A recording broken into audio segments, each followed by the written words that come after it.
आमदार रोहित पवार हे महाराष्ट्र विधानसभेचे अघोषित विरोधी पक्षनेते झाले आहेत का? किंवा थोड्या वेगळ्या शब्दात सांगायचं झालं तर रोहित पवार विरोधी पक्षाचा चेहरा बनतायत का? विरोधकांचे पोस्टर बॉय बनतायत का? असं मी का म्हणतोय तर गेल्या साधारण वर्ष 6 महिन्यातल्या रोहित पवारांच्या सर्व पॉलिटिकल मूव्ह पहा. जिथं जिथं सरकार विरोधी आवाज उठवण्याची संधी आहे ती प्रत्येक संधी रोहित पवारांनी अगोदर हेरली आणि एकदम नियोजनबद्ध पद्धतीनं ती साधली. नुकत्याच सरलेल्या महाराष्ट्र विधिमंडळाच्या अधिवेशनाच्या काळात सुद्धा रोहित पवार बऱ्याचदा सभागृहात कमी आणि प्रत्यक्ष फील्डवर अधिक वेळ दिसले. इतकंच काय तर शेतकरी कर्जमाफीतल्या जाचक अटी काढून टाकण्याच्या मुख्यमंत्र्यांनी केलेल्या घोषणेचं श्रेय सुद्धा रोहित पवारांनाच मिळालं. एकूणच काय तर इतक्या कॅल्क्युलेटेड पॉलिटिकल मूव्ह करत रोहित पवारांना नेमकं काय साधायचंय आणि हेच आपण आज समजून घेणार आहोत. नमस्कार, मी विनोद तळेकर. NDTV मराठीच्या या डिजिटल प्लॅटफॉर्मवर आपलं स्वागत आहे.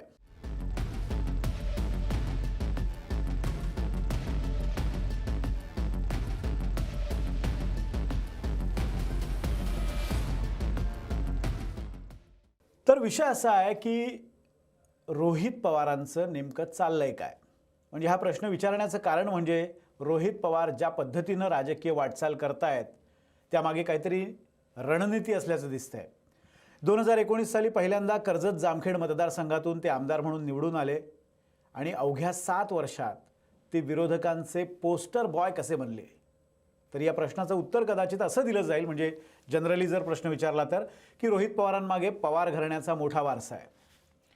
आता जर हा न्याय लावायचा तर याच न्यायानं साधारण रोहित पवारांइतकाच राजकीय अनुभव असलेले आदित्य ठाकरे असतील किंवा त्यांच्यापेक्षा बरेच सिनियर असलेले अमित देशमुख असतील किंवा विश्वजित कदम असतील किंवा अगदी आपण म्हणू की रोहित पवारांना थोडे ज्युनियर असलेले वरुण सरदेसाई असतील किंवा रोहित पाटील असतील, या सर्व नेत्यांना सुद्धा राजकीय घराण्यांचा वारसा आहेच की.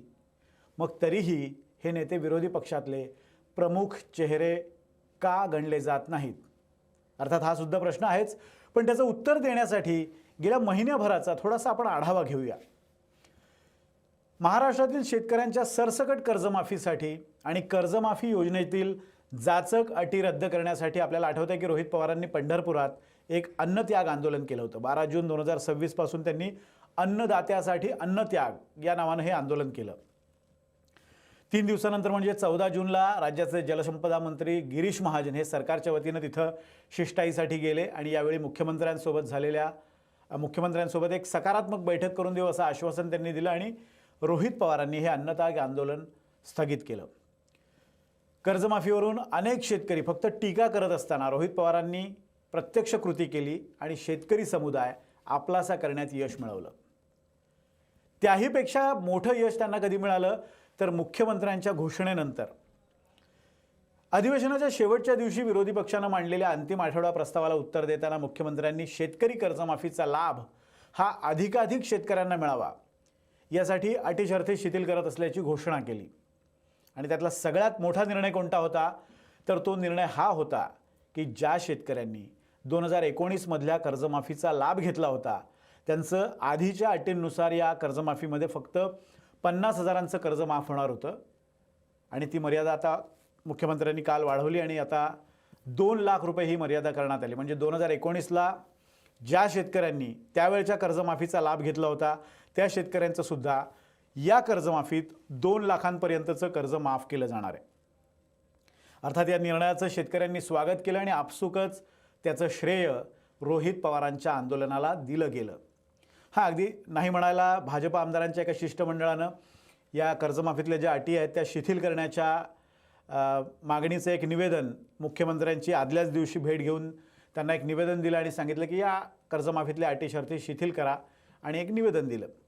या शिष्टमंडळाचं ज्यांनी नेतृत्व केलं होतं ते भाजपचे आमदार अकोला पूर्वचे रणधीर सावरकर. तर या सावरकरांचा सुद्धा उल्लेख आपल्या भाषणात करत मुख्यमंत्र्यांनी भाजप आमदारसुद्धा कसे या कर्जमाफीसाठी आग्रही होते किंवा प्रयत्नशील होते ही बाब अधोरेखित करण्याचा प्रयत्न केला खरा, पण तरीसुद्धा रोहित पवारांच्या नावावरच हा संपूर्ण विजय नोंदवला गेलाय ही वस्तुस्थिती आहे. विशेष म्हणजे विरोधकांचा अंतिम आठवडा प्रस्ताव सुद्धा रोहित पवारांनीच मांडला. म्हणजे जनरली संसदीय राजकारणात अंतिम आठवडा प्रस्ताव म्हणजे विरोधकांच्या हाती असलेलं एक मोठं शस्त्र असतं आणि या प्रस्तावाद्वारे कोणता विषय मांडावा हा सर्वस्वी विरोधकांचा अधिकार असतो आणि हा प्रस्ताव साधारणतः विरोधी पक्षनेते किंवा प्रमुख विरोधी पक्षातला एखादा ज्येष्ठ आमदार मांडतो. यावेळी विरोधी पक्षात वडेट्टीवार, पटोले, जयंत पाटील, छगन भुजबळ, वळसे पाटील, जितेंद्र आव्हाड म्हणजे अगदी नाव घ्या इतके सिनियर लोक आहेत. भास्कर जाधव, अगदी दिग्गज नेते, ज्येष्ठ नेते, अनुभवी नेते असे सगळे तमाम नेते असतानाही रोहित पवारांना यावेळेला अंतिम आठवडा प्रस्ताव मांडण्याची संधी देण्यात आली. अर्थात यावेळेला विरोधी पक्ष नेते नाही आहेत त्यामुळे एखादा सिनियर आमदार हा प्रस्ताव मांडेल असं वाटलं होतं. कदाचित वडेट्टीवार सुरुवात करतील असं वाटलं होतं पण रोहित पवारांनी केली. आणि मुख्यमंत्र्यांचं उत्तर झाल्यानंतर राईट टू रिप्लाय करण्याची संधी पण रोहित पवारांनाच देण्यात आली. राईट टू रिप्लाय म्हणजे काय तर मुख्यमंत्र्यांनी या अंतिम आठवडा प्रस्तावाला उत्तर दिल्यानंतर त्याच्यावर आभार प्रदर्शन करण्यासाठी असेल किंवा एखादा मुद्दा त्यातला राहून गेला असेल तर तो हायलाईट करण्यासाठी असेल विरोधी पक्षाला एक संधी मिळत असते राईट टू रिप्लायची. जनरली विरोधी पक्षनेता असेल किंवा एखादा ज्येष्ठ आमदार असेल तर राईट टू रिप्लायवर असा एक सिनियर नेता बोलतो. पण यावेळी रोहित पवार बोलले. एकूणच काय तर रोहित पवारांसाठी हे अधिवेशन त्यांचे नेतृत्व गुण अधोरेखित करण्यासाठीचं एकदम उत्तम माध्यम ठरलं. वर आजोबा शरद पवारांची शाबासकी सुद्धा त्यांना मिळाली. कारण कर्जमाफीच्या अटी शर्ती शिथिल करण्याचा निर्णय झाल्यानंतर सरकारचं अभिनंदन करणारी एक पोस्ट शरद पवारांनी एक्सवर पोस्ट केली आणि त्या पोस्टमध्ये सरकारचं कौतुक करताना नातवाचं सुद्धा कौतुक केलं. याशिवाय आणखी एक उल्लेखनीय मुद्दा म्हणजे रोहित पवार या अधिवेशन कालावधी दरम्यान सभागृहात बसून राहण्याऐवजी अनेकदा थेट फील्डवर उतरून काम करत होते. म्हणजे कल्याण डोंबिवलीत जाऊन त्यांनी मारहाण झालेल्या डॉक्टर्स आणि त्यांच्या कुटुंबियांची भेट घेतली.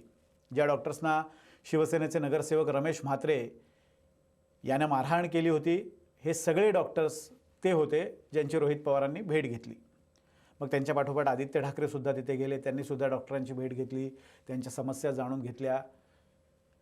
त्यानंतर अधिवेशन काळातच रोहित पवारांनी छत्रपती संभाजीनगरात जाऊन TET पेपर फुटीविरोधात एक स्वतंत्र आंदोलन केलं. मग 2 दिवसानंतर इकडे आझाद मैदानात आंदोलनाला बसलेल्या शिक्षकांची सुद्धा त्यांनी भेट घेतली आणि चर्चा केली. एकूणच काय तर रोहित पवार अगदी चातुर्यानं सुनियोजित पद्धतीनं आपली राजकीय पावलं सध्या टाकतायत. यापूर्वी अजित पवारांच्या विमान अपघाताच्या चौकशीच्या वेळी सुद्धा आपल्याला आठवत असेल की हा मुद्दा ज्या पद्धतीनं किंवा ज्या प्रभावीपणे रोहित पवारांनी मांडला त्यामुळे अभ्यासू आणि आक्रमक नेता म्हणून त्यांची ओळख तर झालीच, पण परिस्थितीचं अचूक भान ओळखून तसं वागणारा नेता किंवा सरकारी यंत्रणेला सुद्धा आपलं म्हणणं कसं गांभीर्यानं घ्यावं हे दाखवून देणारा नेता अशी सुद्धा त्यांना ओळख मिळाली. तुम्हाला आठवत असेल तर रोहित पवारांनी उपस्थित केलेल्या अनेक मुद्द्यांवर DGCA सारख्या यंत्रणेला सुद्धा अनेकदा स्पष्टीकरण द्यावं लागलं होतं. इतके ते बिनतोड मुद्दे होते. असो तर रोहित पवारांचा राजकीय प्रवास सुद्धा आपण थोडासा जाणून घेऊ. पुणे जिल्ह्यातून जिल्हा परिषदेतून त्यांचा राजकीय प्रवास सुरू झाला. मला वाटतं शिरसुफळ इथून ते पहिल्यांदा सदस्य झाले. 2019मध्ये त्यांनी जामखेड कर्जत मतदारसंघातून आमदारकी मिळवली आणि पहिल्याच निवडणुकीत त्यांनी प्राध्यापक राम शिंदेंसारख्या दिग्गजाचा पराभव केला. आता तुम्ही विचार करा की अवघ्या 2 वर्षांचा राजकीय अनुभव असलेल्या रोहित पवारांसारख्या या नवख्या नेत्यानं सलग 2 टर्मचे आमदार आणि कॅबिनेट मंत्री असलेल्या राम शिंदेंसारख्या दिग्गजाचा पराभव करणं हे काही सोपं काम नव्हतं. पण तिथंसुद्धा रोहित पवारांनी परिस्थितीचं भान बाळगलं. निवडणुकीपूर्वी ते जवळपास 6 महिने या मतदारसंघात तळ ठोकून होते. प्रचाराचं नीट नियोजन केलं आणि हा विजय साकार केला. बरं, निवड झाल्यानंतर प्रचारातली कटुता विसरून ते राम शिंदेंच्या घरी पण गेले. त्यांच्या आईची भेट घेतली, आशीर्वाद घेतले, राम शिंदेंची गळाभेट घेतली. हा सगळा इतिहास आपल्याला ठाऊक आहे. त्यातनं त्यांची प्रगल्भता पण दिसून आली होती. त्या सगळ्या प्रयत्नांचं सुद्धा कौतुक झालं होतं.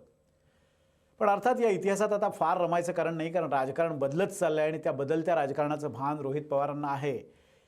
आजही त्यांच्या मतदारसंघातलं आव्हान मोठं आहे हे सुद्धा भान त्यांना आहे. त्यामुळे राज्यातलं राजकारण ते करतातच आहेत, पण त्याचबरोबर मतदारसंघाकडे सुद्धा दुर्लक्ष करून चालणार नाही हे त्यांना ठाऊक असेलच आणि तसंही ते नियोजन करत असतील. आणखी एक बाब म्हणजे सध्या राष्ट्रवादी काँग्रेसचं विलिनीकरण किंवा काँग्रेससोबत जावं की NDA सोबत जावं अशा चर्चा सुरू आहेत. पण या चर्चांपासून रोहित पवार जाणीवपूर्वक दूर राहत आहेत. तुमच्यासुद्धा कदाचित ही बाब लक्षात आली असेल. त्यांचा साधारण ॲप्रोच असा आहे की धोरणात्मक बाबींवर पक्षाचा जो काही निर्णय होईल तो नेतृत्व घेईलच. तो असेल तेव्हा आपण बघूच, त्यानुसार वागूच. पण आता मात्र सातत्यानं जनतेच्या प्रश्नांशी भिडून सरकारची संघर्ष करायचा हा मार्ग त्यांनी अवलंबलेला दिसतोय. कदाचित शरद पवार NDA सोबत गेले किंवा जी चर्चा सुरू आहे ती जर खरी ठरली तर येत्या काळात रोहित पवार सत्ताधारी बाकांवर दिसू शकतील. तसं झालं तर कदाचित त्यांची रणनीती आणखी वेगळी असू शकेल. पण सध्या तरी आपण विरोधी पक्षाचे आमदार आहोत हे भान त्यांना आहे आणि ते भान बाळगून रोहित पवार पावलं टाकतात आणि ते टाकत असलेली ही सगळी पावलं पाहता एक चाणाक्ष चतुर राजकारणी आकार घेतोय असंच म्हणावं लागेल. असो तर इथे थांबूयात. हा व्हिडिओ तुम्हाला कसा वाटला हे खाली कमेंटमध्ये जरूर कळवा. आवडला असेल तर लाईक करा, शेअर करा आणि पाहत रहा NDTV मराठी.